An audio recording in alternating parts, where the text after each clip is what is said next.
Welcome to the deep dive. We're here to synthesize some of the most intense source material out there, the kind of stuff that really demands a complete rewrite of how you see everything. It's definitely that kind of day. Today's deep dive is, well, it's extraordinary. We are undertaking what the sources call a forensic audit of reality itself. It is an incredibly ambitious mission.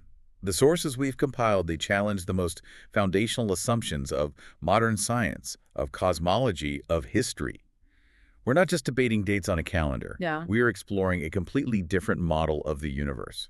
One that treats it not as this chaotic machine that just evolved over 13.8 billion years, but as a high-fidelity speech act. A speech act. Yeah, a perfectly initialized projection deployed by an architect precisely 500 and 786 years ago. Okay, let's unpack that core conflict right away, because that's the whole show right there. We are putting the conventional 13.8 billion year consensus. Which the sources call the mirage of extrapolation. Right, the mirage of extrapolation. Yeah. Against this claim of the witnessed horizon, this 586-year timeline that is supposedly secured by an unbroken, continuous historical record. And the sources, they set this up beautifully with a simple analogy. It's the inspector versus the grandfather and the boy. The inspector, he represents uniformitarian science. The idea that everything we see now, all the rates and laws, has always been exactly the same forever. Exactly. So this inspector, he walks into the kitchen of the universe. He sees this huge, chaotic pot of water still steaming, still boiling. And what does he do? He pulls out his yardstick. Of course. He measures the current rate of cooling, runs a calculation, and then he just confidently declares, this pot has been boiling for 10 million years. Right. But the grandfather and the boy, they represent the mesura, the continuous, verified transmission of history. They know the truth. They're whispering, no, the cook, the architect. Yeah. He just lit the fire 2 minutes ago. So the inspector's error it's fundamental. He's measuring the now and just stretching that measurement back into a past he can't possibly know, assuming the road never turned, never began. He's mistaking the system's initial conditions for its duration. And that really delivers the core aha nugget of this whole thing. The universe, according to these sources, was born an adult. The appearance of age, the starlight from billions of light years away, the rock layers. The complex decay ratios, all of it. It's not a record of duration. It's not eons of slow, chaotic evolution. It's a deliberate, necessary systems specification. It had to be. I mean, think about it. The universe woke up wearing a tuxedo. It didn't crawl out of the mud and slowly evolve into a tuxedo over billions of years. It was deployed in a state of full, functional, operational readiness from the first instant. So the challenge for us in this deep dive is to really understand how the sources reconcile this required appearance of age with such a radically short historical timeline. And to even start that, we have to establish a new framework for thinking about science itself. This is the epistemological break. This distinction the sources make between operational science and historical science, it's crucial. It really is. It's the difference between measuring reality and, well, guessing history. Operational science is the bedrock. It's what we can repeat, observe, test right here, right now. I drop a ball, it falls. I can do it again tomorrow, it'll do the same thing. Exactly. That builds reliable models of how the universe operates. But historical science is a different beast entirely. It's all inference. It's abductive reasoning, guessing the most plausible cause for something you see today. You see the Grand Canyon, you infer millions of years of slow erosion. You see a distant star, you infer billions of years of light travel time. And that is precisely where the mirage of extrapolation creeps in. Historical science, when you're talking about a time before human records, it becomes incredibly vulnerable because it's all resting on one massive assumption. Uniformitarianism, that the rates never change. Right. Even when you're dealing with something like the Big Bang singularity, where, by definition, the laws of physics must have been violently different or maybe just didn't exist yet, the yardstick is broken from the start. If the cook lit the fire 2 minutes ago, measuring the cooling rate now and stretching it back 10 million years is a guaranteed error. Precisely. And this gets to the central weakness of historical science. It's called the inverse problem.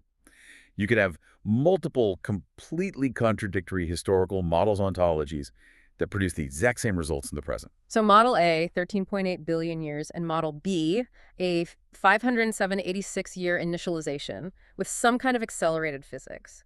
If they both perfectly describe how a star is cooling today, then operational science alone cannot tell you which one is true. You can't prove history with a test tube. You need external data. You need a witness.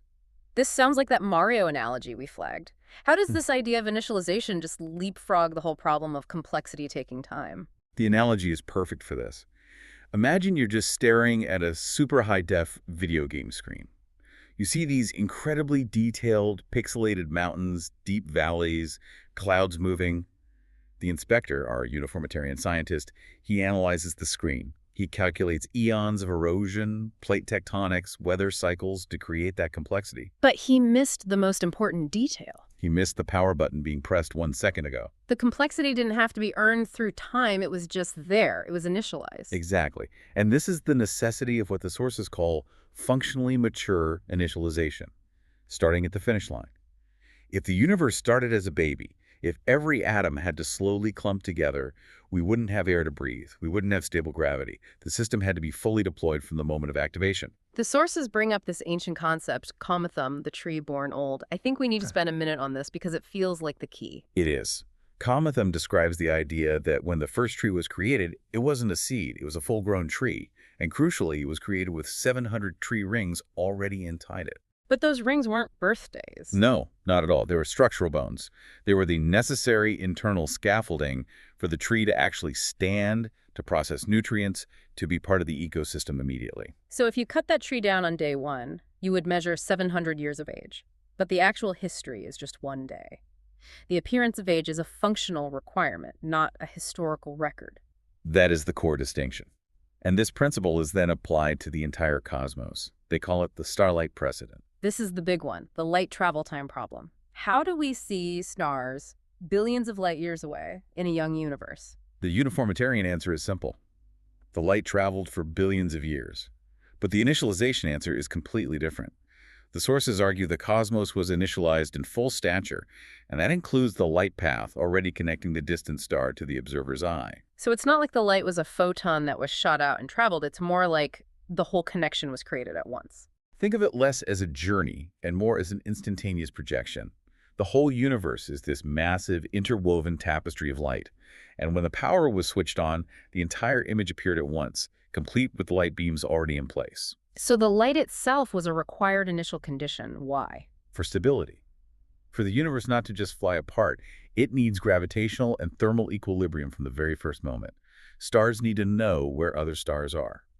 The ambient temperature of space needs to be set. The light reaching us isn't a history book of a long journey. It's a metadata packet, a structural requirement of the system, like laying down all the fiber optic cables before you flip the switch. Okay, that is a dramatic reframing, but it leads to a huge question. If the architect deployed this incredibly complex functional universe, why hide the deployment date? Why make a reality that looks so old? And that moves us from the physics into the metaphysics. Mhm. This is where the concepts of teva and simsum become absolutely essential. We're in a period the sources call galus, or exile, which is defined by Hester Shibituk. Hester, a concealment within a concealment. Right. And the very word for nature, teva, is related to the word for submersion, tevia. The idea is that the creator doesn't step back from creation. He actively hides himself inside the very laws of physics that run the system. So the fact that gravity is always predictable, that the laws are so consistent, that very consistency is what makes the observer think there's no operator. The machine runs so smoothly, people assume it runs itself. Precisely. And this is rooted in what's called the Tzimtzum paradox. Tzimtzum is this idea of a radical contraction, concealment of the creator's infinite light, specifically to create a void, a space where finite existence and, most critically, human free will could operate. Because if that light were overwhelming, if the creation event was just obvious and in your face every single day, there'd be no choice. There'd be no free will. We'd just be robots. Exactly. Free will is annihilated by overwhelming reality. So the 13.8 billion year mirage, this appearance of an ancient, self-sustaining, chaotic universe, it's the necessary mask. It provides the intellectual space for a person to choose doubt. I find that description of a tapestry of light really compelling.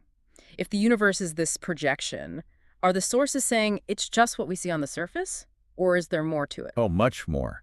And this is where that cinematic, intense vision of reality comes in.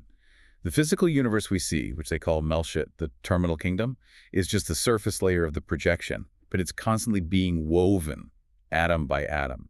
Vertically, dimensionally, there are layers upon layers, hidden systems, unseen gardens, hidden portals. To higher spiritual realities. The Sephiros, exactly. They are intensely present and active, but they are concealed by this process of symptom. So the materialist observer is like the fish in that analogy, the master fishbowl paradox. Perfectly put. They mistake the garment, the consistent laws of nature, the appearance of deep time for the body, which is a continuous sustaining source. The fish thinks the water moves itself, that the tank is a closed, autonomous system. Even though the owner is right there, continuously sustaining every single molecule, essentially recreating the universe every microsecond. And his very consistency is what makes him invisible.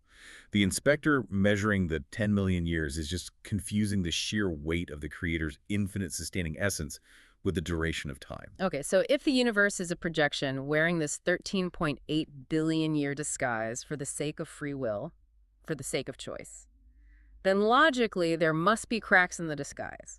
Where is the underlying architecture straining against the illusion? And that is the perfect transition. That takes us directly into stress testing the deep time model.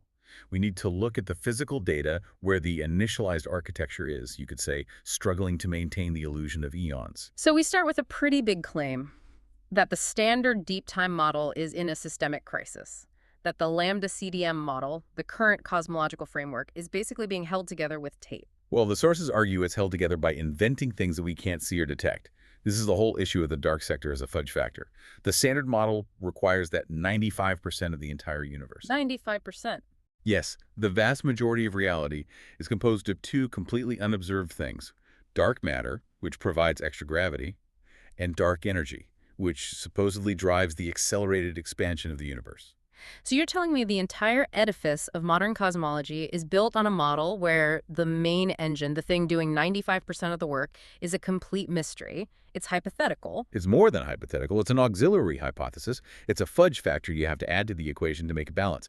And you have to ask yourself, in any other field, accounting, engineering, a criminal investigation, if your model only worked after you invented a 95% fudge factor to explain the data, It would be thrown out immediately. You'd be indicted for fraud. it's a profound admission that the uniformitarian model, when you stretch it out over the whole cosmos, fundamentally fails to describe what we actually see. These are invented ghosts to do the heavy lifting. So how do these sources reframe that 95% unseen reality?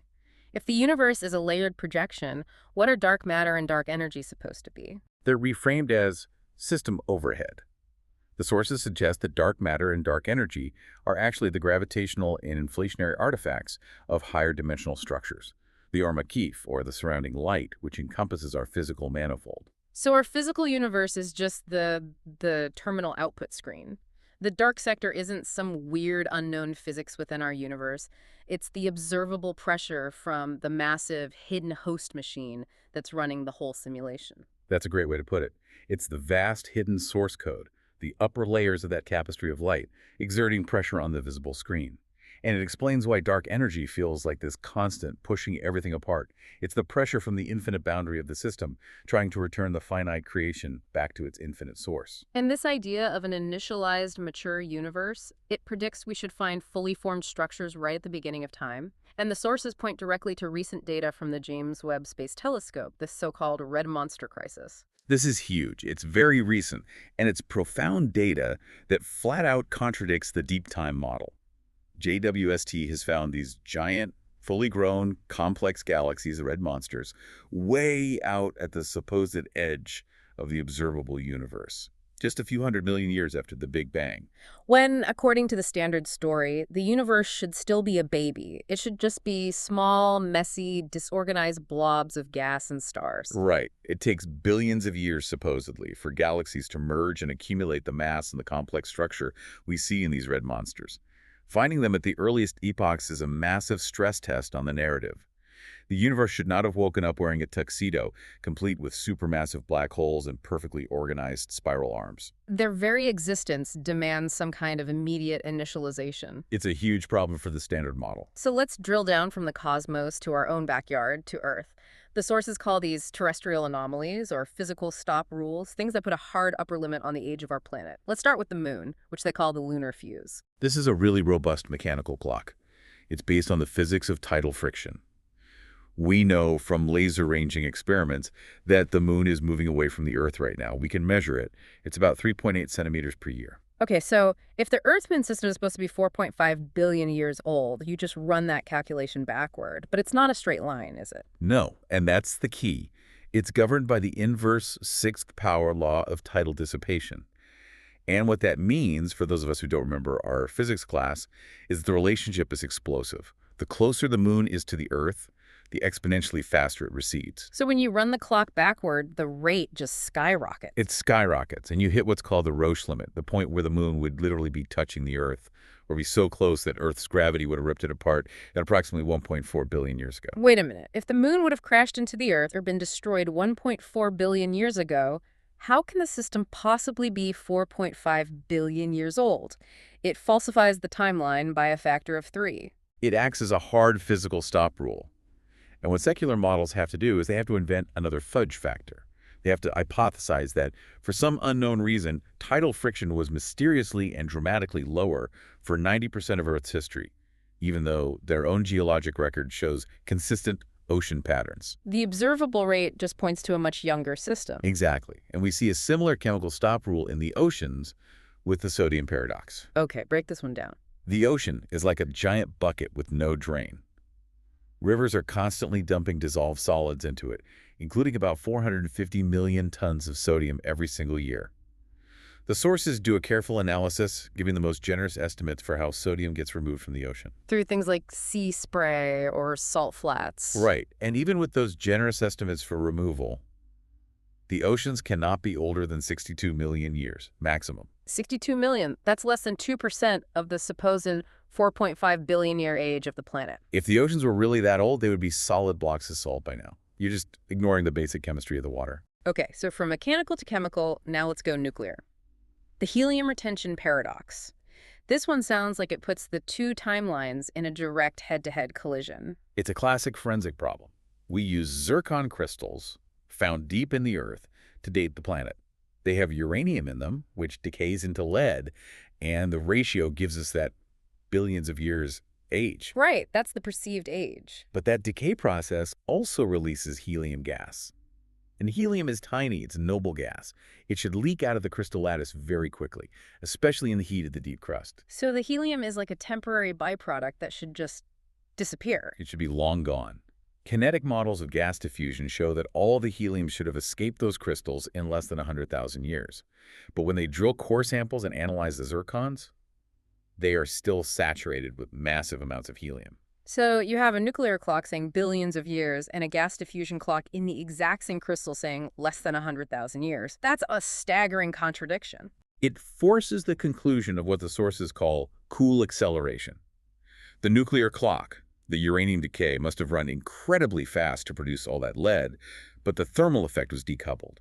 The diffusion clock, the helium leaking out, ran slow because the crystals never experienced the millions of years of heat required to drive the gas out. And the last one here, the polonium halo paradox. These are called initialized fingerprints. These are microscopic concentric rings of radiation damage you find in basement granite. They're caused by polonium isotopes, which are incredibly short-lived. Some have half-lives measured in mere minutes. Minutes. So for those rings to even form and be preserved? The granite rock had to be completely solid, crystallized, and cool at the exact moment the polonium decayed. But the deep time model says that granite, the foundation of the continents, took millions of years to slowly cool from a molten state. If that were true, the polonium would have decayed and vanished almost instantly, long before the rock was solid. You'd never find a halo. The fact that these halos exist in foundational rock is powerful evidence that the granite must have solidified in a time frame measured in minutes, not millennia. It was born old and solid. I have to jump in here with the big, obvious objection. The secular critique that the sources absolutely have to address. If you're saying nuclear decay rates were accelerated by factors of millions, the Earth would have melted. The heat load would be catastrophic. It would have vaporized the entire planet. That is the pivotal question, and this is where the physics of initialization reveals itself as a high-precision, ordered event, not a chaotic explosion. The sources provide 4 mechanistic existence proofs, all using known physics, to solve this heat problem. Okay, let's go through them. The first one is neutrino shunting. The safety valve. Normally when an atom decays, most of the energy is released as heat-producing photons, like gamma rays. But under very specific high acceleration conditions, the branching ratio of the decay can shift. And what does that shift do? The energy gets shunted away from the heat-producing particles and is instead carried away by weakly interacting particles, specifically neutrinos. Which barely interact with matter at all. They pass through the entire planet like it's glass. So essentially, the vast majority of the energy from that rapid decay was beamed directly out into space before it ever had a chance to heat the crust. The architect opened a high-energy window to vent the system. That's a pretty elegant solution for thermal regulation. Okay, what about the heat that wasn't shunted? Number 2 is latent work. The remaining thermal energy was basically put to work. It was consumed to pay for the geological restructuring of the flood. The Earth itself acted like a giant charging battery, consuming heat to drive massive endothermic processes. Like what? What kind of processes? 2 big ones. First, tectonic fracture work. The heat was used as the mechanical energy to rapidly fracture the supercontinent and drive catastrophic plate tectonics. And second, endothermic metamorphic phase transitions. Basically, the heat was soaked up like a chemical sponge, breaking chemical bonds in minerals to transform them into new, denser forms. So the heat was taxed to pay for the global reset. That brings us to number 3, ontological partitioning. This sounds like it reduces the scale of the problem from the start. It does. The secular critique assumes that the heat equivalent of 4.5 billion years of decay had to be dealt with, but the initialization model says that's a category error.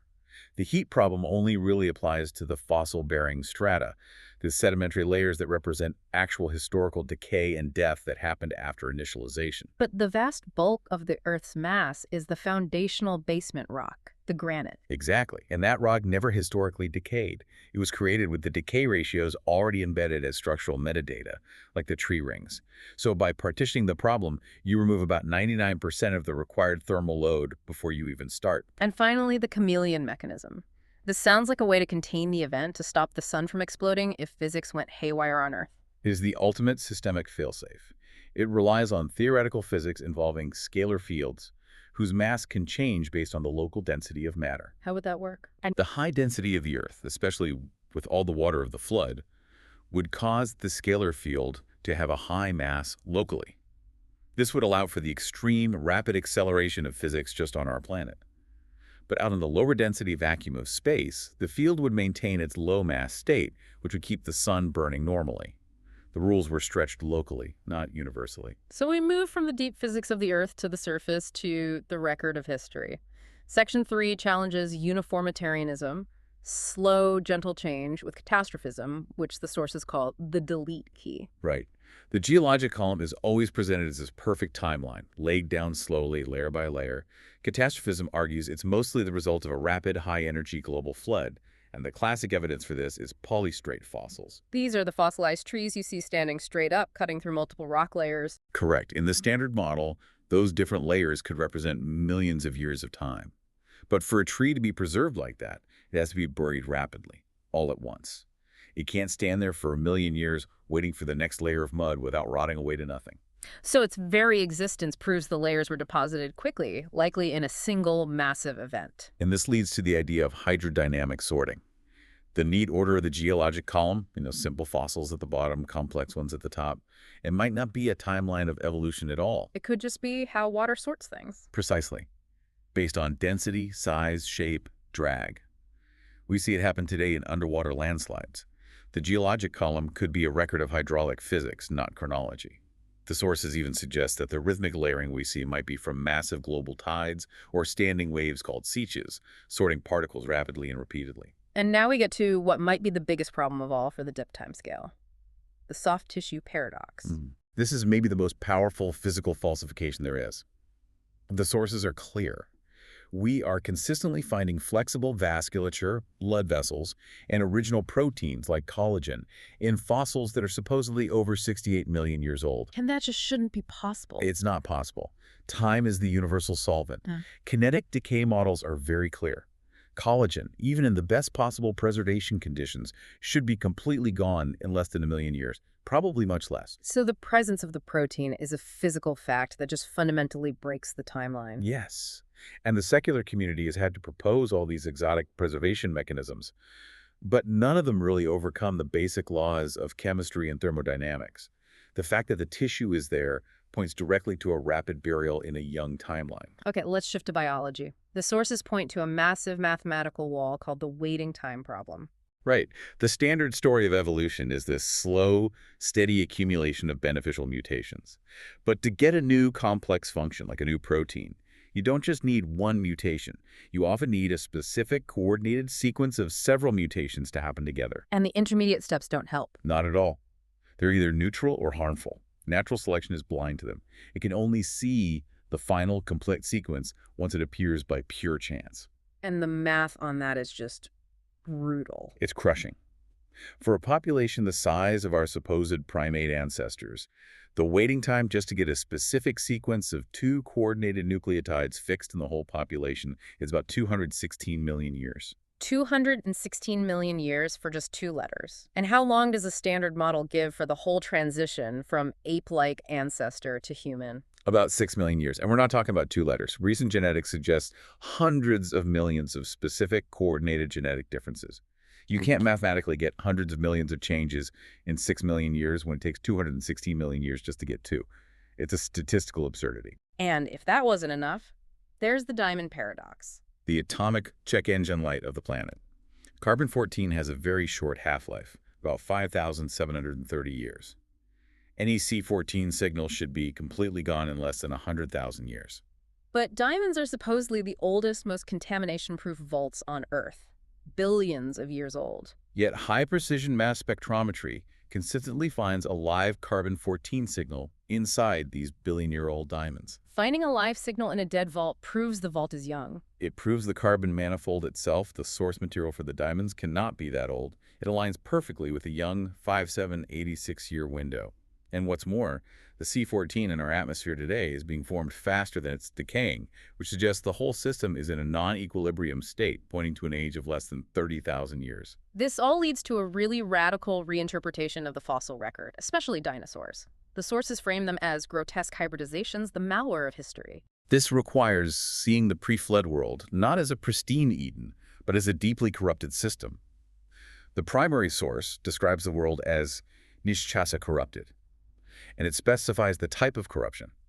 It was biological anarchy. It was called kilaim, or forbidden mixtures. And this was recorded when? This was codified in the oral law traditions, 800 years before the first dinosaur fossil was even scientifically described. And what did it say? It said that before the flood, all flesh had corrupted its way, and it specifies that cattle, beasts, and fowl were mating outside of their own species. That's incredible forensic data. It's a prediction of a biosphere characterized by rampant genetic chaos. And then you look at dinosaurs. The superfluous armor, the bizarre gigantism, the hyper-aggressive weaponry, they're perfectly consistent with glitch artifacts or spaghetti code. They look like what happens when you forcibly merge incompatible genetic source codes. So where the modern observer sees evolution, the sources are saying we're looking at a computer virus and mistaking it for an operating system update. Precisely. And in that context, Noah's Ark becomes something much more than a boat. It's a clean room. Noah, as the systems administrator, He was commanded to back up the master files, the pure, uncorrupted genetic kinds, and to leave the corrupted data, the dinosaurs and other hybrids, on the local drive to be wiped. The flood was the purge, a systemic, high-energy format of the hard drive. So the fossil record we dig up isn't a timeline of progress. It's the recycle bin of history. The stratified dump file where the glitches were buried before the world rebooted in a stable, lower energy state. That's the framework. Okay, so we've spent a lot of time deconstructing the deep time model. Now we have to build up the alternative. Why is 500 to 786 years not just a matter of faith, but what the sources call a verifiable forensic anchor? Because it's not a theological calculation. It's presented as a forensic legal constant, secured by the continuous high-precision custody of a decentralized nation. This is a matter of documented legal history. To the point where legal scholars like Maimonides made it a core part of the law. Absolutely. Maimonides ruled that any legal document, a divorce decree, a business contract, with the wrong date on it is legally void. In a society where property rights, inheritance, family lines were everything, the unbroken exact year count was the spine of the entire civilization. And that timeline has to be anchored to a specific verifiable event. The sources point to the Sinai singularity. They call it a thermoacoustic anchor. This was described as a violent physical event.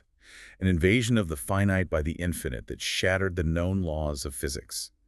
The sources describe the voice of the creator blasting with a frequency so intense it stripped the forest bare. It was a physical shockwave. And not a private vision, it was a distributed ledger verification. Right. The shockwave of holiness was so intense it ripped the souls from the bodies of the entire nation, millions of people, causing a simultaneous mass death and revival, a trauma that permanently rewired their collective memory. The implication being, you can't hack a password that's held simultaneously by 3 million independent minds. That is the cryptographic security of the event. To suggest that millions of families across different tribes all simultaneously invented the exact same false memory of their own mass death and resurrection. It's a psychological impossibility, more staggering than the event itself. So how was that signal, that data, maintained so perfectly across thousands of years of exile and dispersion? This is the cryptographic security of the Mizora. It uses extreme redundancy and integrity checks, what they call bit-for-bit parity checks. Scribes are legally forbidden from writing the Torah from memory. Every single scroll is a meticulous letter-by-letter clone of a certified master copy. This prevents transcription errors bit-flipping over millennia. And there's a documented chain of custody. Maimonides documents a precise, unbroken 40-stage chain of custody from Moses all the way to the editors of the Talmud.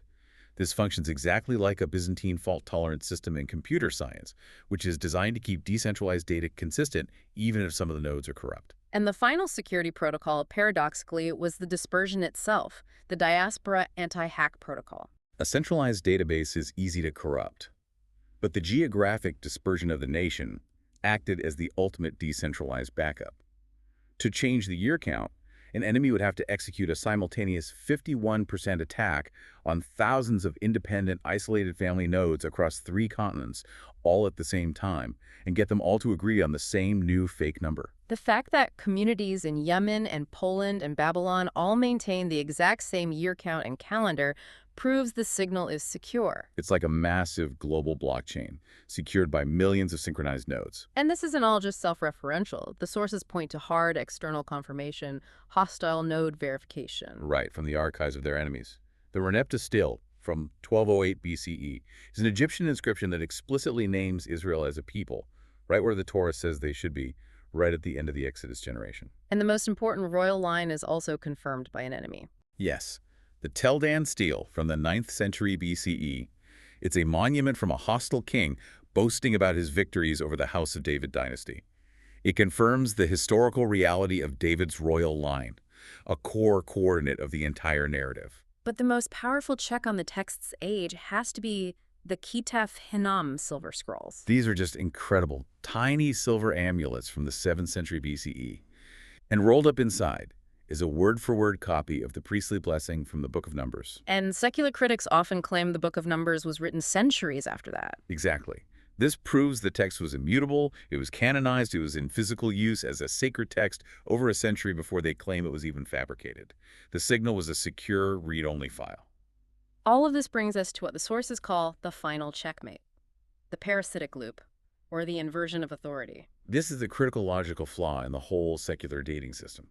Radiometric dating, especially carbon-14, is a parasitic algorithm. It's not an independent clock. Secular science has to use human records, tree rings, Egyptian king lists to calibrate the C14 clock. So they use the most reliable human records they can find to fix the known problems with the radiometric clock. Yes, but then they commit this huge logical fallacy. Right. Once they've calibrated their clock using those human records, they turn around and use the clock to disprove the most comprehensive human record of all, the Torah. It's epistemic cannibalism. If the human record is reliable enough to calibrate your clock, it should be reliable enough to just tell you the time. The logical flaw is absolute. The rock doesn't talk. It's a mute variable until a human imposes a model on it. The scientific timeline is just a derivative shadow that is cast by the very history it's trying to deny. So we've come to the end of this deep dive. We've done the audit from the dark sector of the cosmos down to the carbon atoms and diamonds. The final synthesis here is, well, it's an intense vision of reality. It's that the universe is a unified projection, It's simultaneously deep in its internal information. It has that fractal complexity, the layers upon layers of hidden portals, every atom weaving itself into this tapestry of light. And yet it is undeniably young in its historical existence. Yeah. Vast in structure, minimal in duration. Which means we have to completely invert our definition of faith. By this definition, the one who accepts the 5786-year timeline is the rational empiricist. They're prioritizing the concrete, error-corrected, decentralized data from the witnesses. And the one who persists with 13.8 billion years is the dogmatic idealist, prioritizing an abstract model that requires a 95% unobserved fudge factor. So the 13.8 billion year figure isn't a measurement of time, it's just the syntax error, the calculated duration of a hypothetical engine that never actually ran, Right. mathematical mirage. And that architectural truth, that underlying reality, it leads us to a really profound and provocative final thought to leave you with. The standard atheist critique, of the cruelty of nature or the morality of the Bible, it reveals this unconscious dependence on the very absolute that they're trying to deny. How so? To look at a tsunami or a disease or human suffering and to judge it as wrong or unjust, that requires a transcendent standard of right. And that standard cannot possibly exist in a purely material cosmos. If we're just atoms bumping into other atoms, a product of blind, chaotic evolution, that evil is not a moral category, it's just hydraulic displacement, it's just thermodynamics. So the very act of judging the world is unjust. The moment the skeptic appeals to objective evil, to an injustice that must be condemned, they are unconsciously confessing the existence of objective holiness of the moral law of the Creator. They're using the very standard they deny in order to make their most passionate argument.